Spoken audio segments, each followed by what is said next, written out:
Last of the airships? A legutolsó léghajó?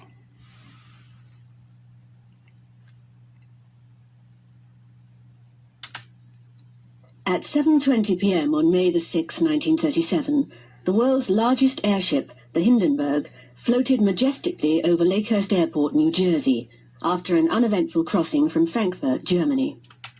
1937. május 6-án este 7 óra 20 perckor a világ legnagyobb léghajója, a Hindenburg, méltóság teljesen lebegett a Lakehursti reptér fölött, New Jerseyben, a németországi Frankfurtból való eseménytelen óceáni átkelés után. There were 97 people on board for the first Atlantic crossing of the season. 97 ember volt a fedélzeten a szezon első atlanti óceáni átkelése után. There were a number of journalists waiting to greet it. Számos újságíró is jelen volt, arra várva, hogy üdvözölhesse. Suddenly, radio listeners heard the commentator screaming. Hirtelen a rádió hallgatók azt hallották, hogy a kommentátor ezt kiabálja. Oh my God! Ja, Istenem! It's broken into flames! Kigyulladt! It's flashing! Flashing! It's flashing terribly! Lángol, lángol, borzasztóan lángol. 32 seconds later, the airship had disintegrated. 32 másodperccel később a léghajó elpusztult, vagy megsemmisült. And 35 people were dead. És 35 ember halott volt. The age of the airship was over.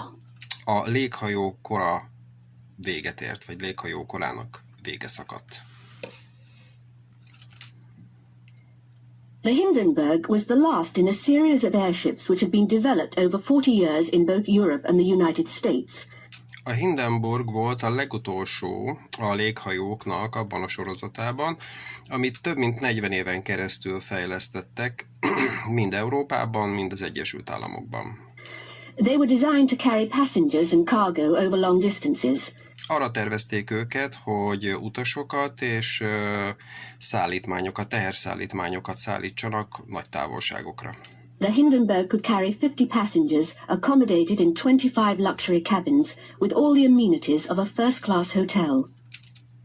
A Hindenburg 50 utast tudott szállítani, akiket 25 luxuskabinban szállásoltak el, amik egy első osztályú hotel minden kényelmével rendelkeztek. All the cabins had hot and cold water and electric heating. Minden kabinnak volt hideg és meleg vize és elektromos fűtése. There was a dining room, a bar, and a lounge with a dance floor and a baby grand piano.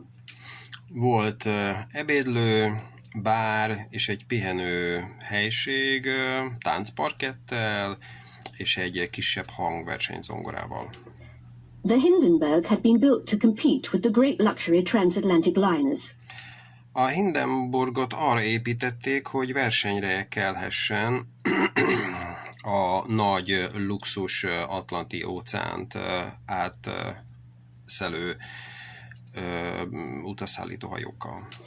It was 245 meters long, with a diameter of 41 meters. 245 méter hosszú volt, 41 méteres átmérővel. It could cruise at a speed of 125 kilometers per hour.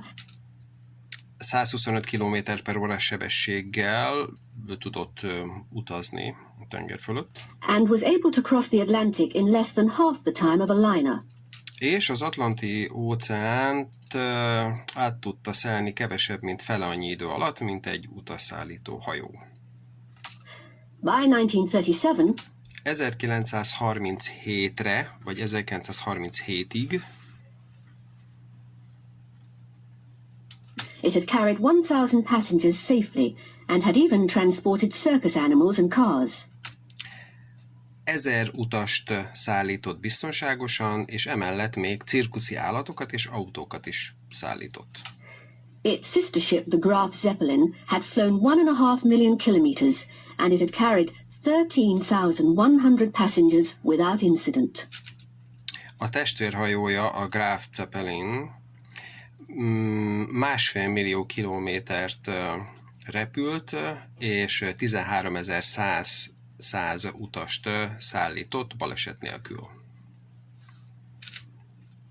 The Hindenburg was filled with hydrogen, which is a highly flammable gas. A Hindenburgot hidrogénnel töltötték föl, ami egy igen gyúlékony gáz. And every safety precaution had been taken to prevent accidents.